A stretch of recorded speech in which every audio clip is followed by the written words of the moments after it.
Parfois, on communique pour l'ennemi, mais sans se rendre compte. Et l'ennemi nous a déjà compris, nous Congolais. Il s'arrange pour nous faire communiquer à sa place. Et quand nous communiquons à sa place, c'est beaucoup plus crédible. Et il joue à ces jeux-là. Et la plupart des journalistes congolais ne l'ont pas encore compris.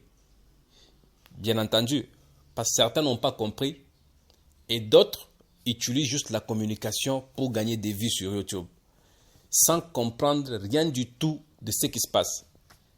Et certains d'entre eux, tu suis sa chaîne comme ça, tu vois même pas sa façon de parler, tu dis, ça c'est quoi ça? C'est juste quelqu'un qui est suivi par des gens et il parle n'importe quoi. Et par sa façon de réfléchir ou de faire les choses, tu sens vraiment l'amateurisme, l'immaturité. Tu sens vraiment que cette personne n'est là que juste pour amasser des vues. Rien de spécial. Comment vous pouvez mettre comme titre Uvira en feu? Et quand les gens, Uvira en feu, les Wazalendo ont attaqué les positions de M23. On est sérieux là. On est vraiment sérieux quand on dit des choses comme ça. Est-ce que nous sommes vraiment sérieux? On sait tous on sait que les M23 sont encore à Uvira. Ça c'est la première des choses. Les M23 sont encore à Uvira. On sait tous. Et le savent, le monde entier le sait. Et on sait tous que les M23 ne veulent pas quitter Uvira, ils veulent progresser vers Kalemi. On sait tous. Tout ce qui leur retient là-bas, c'est parce qu'on leur met la pression et ils ne savent plus continuer la guerre. On sait tous. On sait que notre armée est infiltrée et ne résistera pas en allant vers Kalemi et surtout vers le Katanga. Nous savons tous qu'il y a beaucoup de choses à se raconter de ce côté-là. On sait tous. Maintenant, pourquoi annoncer à tout le monde que les Wazalendo ont attaqué le M23? Vous savez quelle sera la conséquence de cette communication? Ils vont maintenant activer tout leur arsenal pour attaquer maintenant les positions de FARDC vers Kalemi et on sait tous quel sera le résultat. Et en ce moment-là, qu'est-ce qu'ils vont dire? Ils vont dire, vous avez vous-même entendu, eux-mêmes, le communicateur de la RDC, eux-mêmes, les journalistes de la RDC vous ont annoncé que le Wazalendo nous ont attaqués. Ça sera ça leur raison et ils vont attaquer farouchement les positions des FARDC et on connaît quelle sera la suite. Parce qu'on connaît ce qui se trouve dans les FARDC. Ça, c'est une communication que je déplore énormément. La deuxième des choses, c'est la communication des politiques à Kinshasa. Tout le monde a suivi Willy Michiki sur les antennes de la télévision. Il dit, les M23 ne sont plus à Uvira, ils sont dans les environs dans le haut plateau de Fizi. On est sérieux? Sérieusement? On est vraiment sérieux? On sait tous qu'ils sont à Uvira. Bien sûr, les Wazalendo peuvent être à Uvira dans une petite partie des quartiers reculés, mais la grande partie et la grande ville, le centre-ville, c'est les M23 qui en occupent. Et tout le monde le sait. Vous savez c'est quoi le problème? La plupart des politiciens à Kinshasa ont leurs groupes armés. Et les petits groupes de Wazalendo qui étaient Maï-Maï à l'époque étaient beaucoup, dans la plupart des cas, les vaches à lait des politiciens à Kinshasa qui réactivaient à chaque fois qu'ils n'avaient pas de poste. Pour dire quoi? Pour dire que la plupart des politiciens font de cette guerre un fonds de commerce. C'est que si la guerre terminait aujourd'hui, ils seront enterrés politiquement complètement. Et ils ne veulent pas être enterrés politiquement. Et si pour ne pas être enterrés politiquement, il faut qu'ils aient de quoi parler aux gens. Pour qu'il y ait de quoi parler aux gens, il faut qu'il y ait la guerre. En contrepartie, je vous avais dit que les M23, RDF et leurs patrons sont en train de chercher un moyen, un alibi pour attaquer Kalemi. Et ils vont utiliser leurs intrus soit dans les Wazalendo, soit dans les FRDC pour trouver un alibi. Et qu'est-ce qu'ils vont faire? Ils vont pousser ces gens à leur attaquer pour dire ils nous ont attaqués, alors on est obligé de nous protéger, de riposter. C'est exactement ce qui est en train de se passer. Vous pensez que Nanga va appeler Yakutumba ou non? Non, il ne va pas l'appeler. Les Yakutumba, les autres, tout ça, ils ont leur patron qui se trouve à Kinshasa. C'est que les Nanga, les Kabila et les autres, ils vont appeler le patron de M23 à Kinshasa. Ils vont leur dire, voici la cagnotte qu'il y a. Tout ce que toi tu as à faire, c'est demander à tes gens d'attaquer mes positions. Point barre. C'est tout ce que tu as à faire.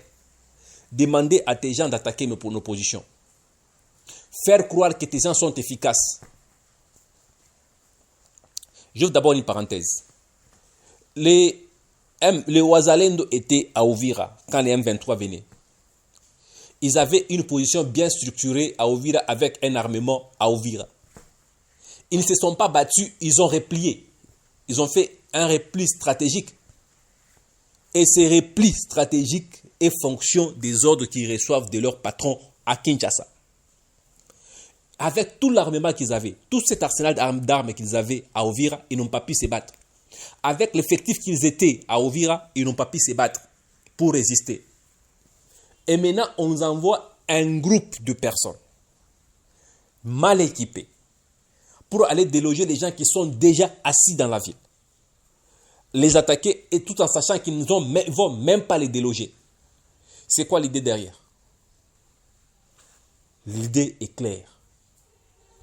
L'idée est tout à fait claire. Attaquer pour donner un alibi à ces gens pour qu'ils viennent de tout ça. On dit que les Wazalendo ont attaqué. C'est les Wazalendo appartenant à quel Wazalendo? On ne nous donne pas les détails. Vous savez pourquoi on ne donne pas les détails? Parce que derrière cette attaque, il y a une raison. Derrière cette attaque, il y a forcément une raison. Et ces gens ne veulent pas nous dire la vérité. Je crois humblement que il va falloir que le gouvernement prenne quand même des mesures pour essayer un peu d'encadrer les Wazalendo. Ce sont des patriotes, on sait. Ils résistent quand leurs patrons veulent qu'ils résistent. Et ils cèdent quand leurs patrons veulent qu'ils cèdent. Parce que leurs patrons se trouvent à Kinshasa. Et leurs patrons n'ont pas l'intention à ce que cette guerre se termine. Et certains Wazalendo même n'ont pas l'intention à ce que cette guerre se termine. Quelqu'un qui est parti dans la guerre depuis gamin, il ne connaît rien d'autre à part faire ça. Vous pensez qu'il va accepter d'arrêter cette guerre qui lui permet d'avoir des sous et il nourrit? Ils ont des familles. Ils ont des enfants et des femmes qui vivent quelque part. Ils leur envoient l'argent. Ils trouvent l'argent. Où est-ce qu'ils trouvent l'argent? Je ne pose que des questions. Et si on ne veut pas se poser des vraies questions, on ne veut pas se remettre en cause, on ne veut pas vraiment réfléchir profondément sur des choses, je vous assure qu'il y aura en tout cas, on va se buter à des vrais problèmes. Je pense humblement que Kinshasa doit se charger de Kinshasa d'abord. Parce que les ordres et des FARDC instruits et des Wazalendo instruits viennent de Kinshasa. Parce que les groupes de Wazalendo ne se dirigent pas seuls. Ils ont leur patron à Kinshasa. Et c'est ce patron qui avait créé les Wazalendo Maï à l'époque avec leurs moyens pour soi-disant auto-défendre leur territoire qui était la meilleure idée en amont. Et ils arrivaient à le faire sérieusement. Plus on évolue dans une chose, plus on voit du lait, plus on ne veut plus arrêter. L'effet d'attaquer les M23 à Uvira hier et avant-hier a été une erreur stratégique. Je vous assure. Ça a été une erreur stratégique, hein, des deux, communiquer sur cette histoire de façon à ce que le monde entier sache que c'est le Ouazalendo qui ont attaqué les M23. C'est une erreur vraiment de communication. Je comprends certaines chaînes YouTube parce que pour eux, ils veulent faire du buzz pour attirer beaucoup de vues. Mais ce buzz, c'est une erreur de communication. Je leur comprends. Je comprends parce que la plupart n'ont pas du travail. C'est tout ce qu'ils ont comme travail, c'est cette chaîne YouTube. Et ils veulent juste attirer des vues et c'est faire la vie. Mais une erreur de communication monumentale. Et si Patrick Mouya n'arrive pas à tirer les oreilles de toutes ces chaînes de communication, n'arrive pas à contrôler la communication de ces chaînes-là, ça sera compliqué. Non seulement ça, les personnes qui passent à la télé pour communiquer, ça doit être contrôlé. Leur communication doit être contrôlée et quelqu'un qui communique mal doit être interpellé. Et une mauvaise communication doit être recadrée par les officiels. Recadrée directement par les officiels. Michiki a dit que le M23 n'était pas à Uvira, pourtant c'est faux. Michiki doit être interpellé, recadré et retourné, le faire passer à la télé pour qu'il puisse corriger ce qu'il a dit. Michiki doit être obligé de le pousser à la télé pour qu'il puisse recadrer ce qu'il a dit, des bêtises qu'il a dû parler. Les gens qui écrivent, qui tweetent sur X. Sur X, il y a tout genre de personnes. Et les gens savent que si Wemby tweet sur une certaine chose, ça ne sera pas crédible parce que tout le monde connaît son appartenance. Si c'est qu'encore Boujakera tweet, ça ne sera pas crédible. Mais si eux annoncent une chose et que cette chose est répliquée par Michombero, parmi les personnes les plus crédibles du côté gouvernement, c'est crédible. Et si Michombero tweet une chose, Michombero est suivi par beaucoup d'entrées diplomatiques. Ça, les personnes qui doivent être vraiment contrôlées, c'est les gens comme le Michombero, les gens qui communiquent avec un certain ancrage, les gens qui sont suivis par des hauts responsables du monde diplomatique. Et leur communication doit faire en sorte qu'il n'y ait pas de dérapage. Les dérapages que nous suivons dans des petites chaînes sur YouTube que nous voyons là. Sérieux, comment on peut annoncer, même si c'est vrai que les Ouazalendo ont attaqué les M23, est-il nécessaire d'en parler si on veut vraiment aider l'État? Ou on veut faire le buzz pour attirer des vues? Ou on veut faire le buzz parce que c'est juste un buzz, c'est un sujet qui vient de tomber, boum, je dois directement l'annoncer pour attirer des vues. Nous devons être sérieux par notre façon de communiquer. Nous devons faire attention par notre façon de communiquer. Notre façon de communiquer doit refléter ce que nous voulons en réalité. Qu'est-ce que nous voulons? Nous voulons la paix. Là où il y a aussi le problème. Cette paix, est-ce que c'est tous les Congolais qui veulent la paix? La réponse est non. Il y a de ces Congolais qui tirent leur richesse de cette guerre. Une fois cette guerre terminée, c'est que leur richesse s'arrête par là. Leur gain s'arrête par là. Et ces gens vont faire croire qu'ils sont avec vous. C'est les gens comme les Michiki qui viennent d'annoncer un truc un peu... Je sais pas trop. Comment il peut communiquer de cette manière-là? Et quand il annonce cette bêtise-là, c'est bien calculé, bien structuré, bien fait.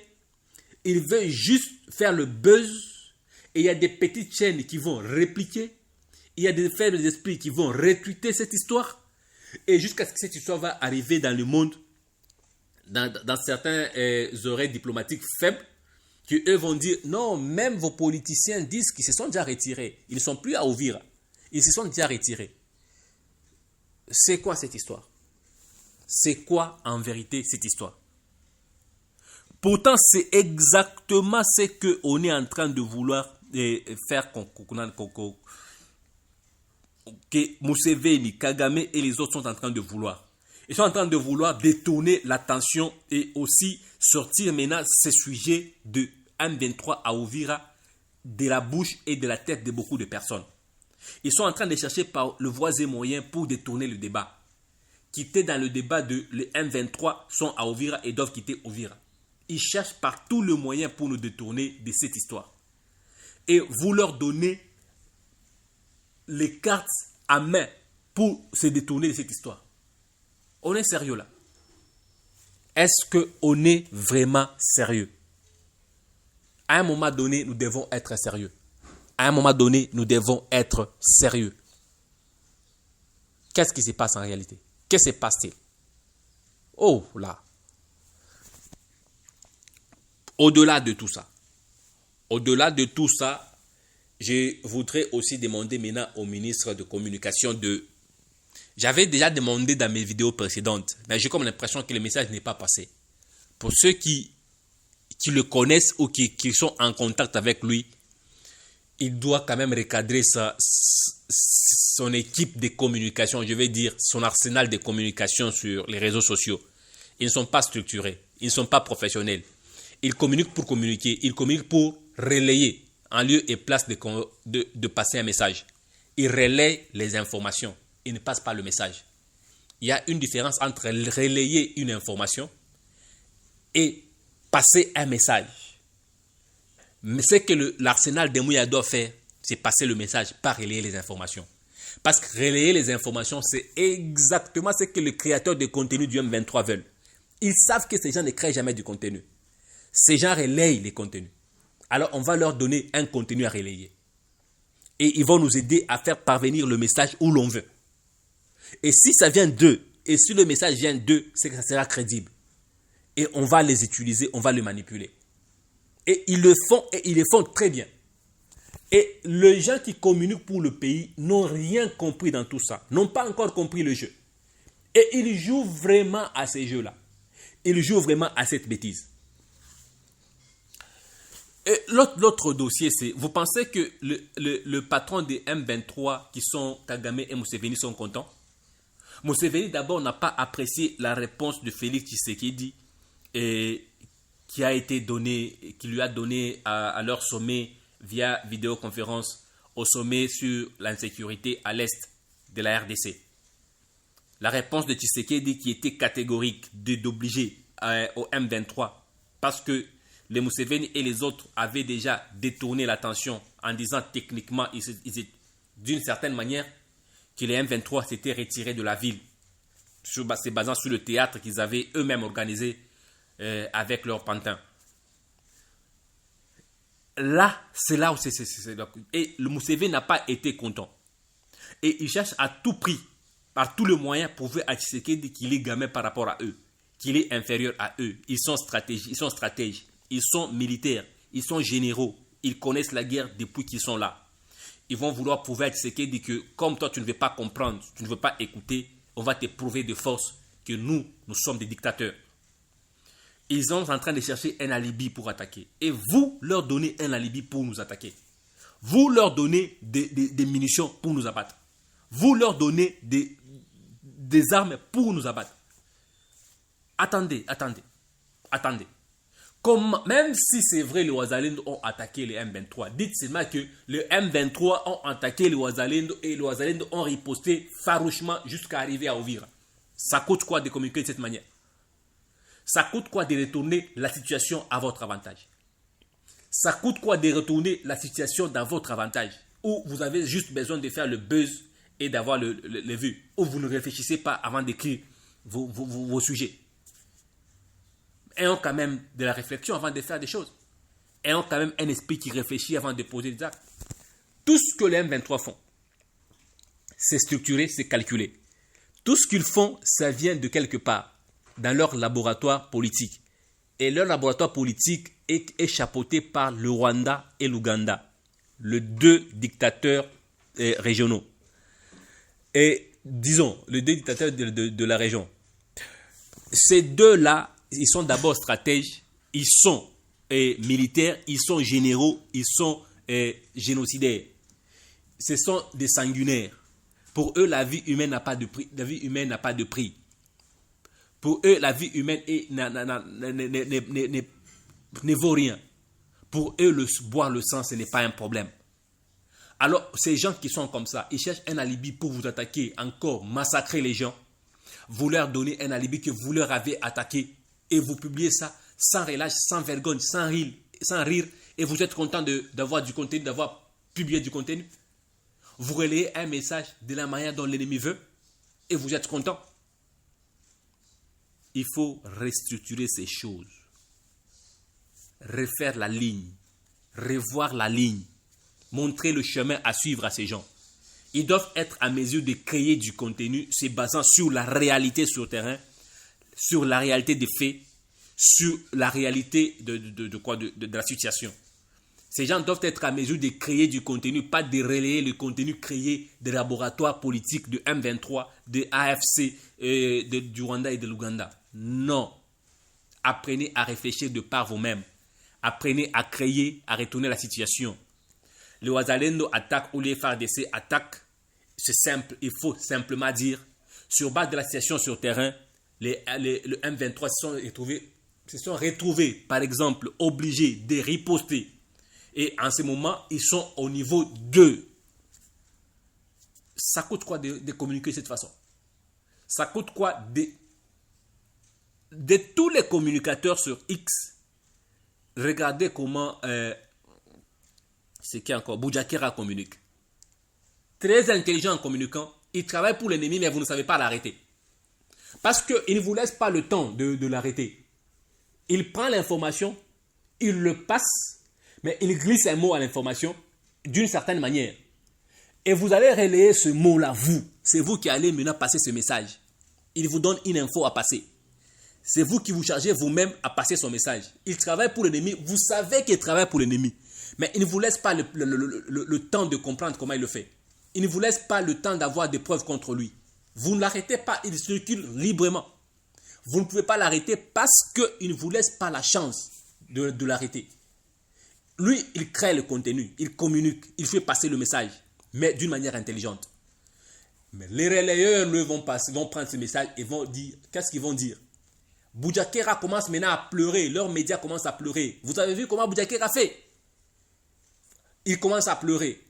Exactement ce que Boudiakera voulait que vous fassiez. Exactement ce que Wembi voulait que vous fassiez. Exactement ce que Kachouva voulait que vous fassiez. Et vous le faites tellement bien que eux ne fournissent même pas d'efforts pour communiquer parce que vous le faites à leur place. Écoutez, arrêtons de relayer le message de l'ennemi. Apprenons à créer du contenu pour mettre l'ennemi vraiment devant des difficultés.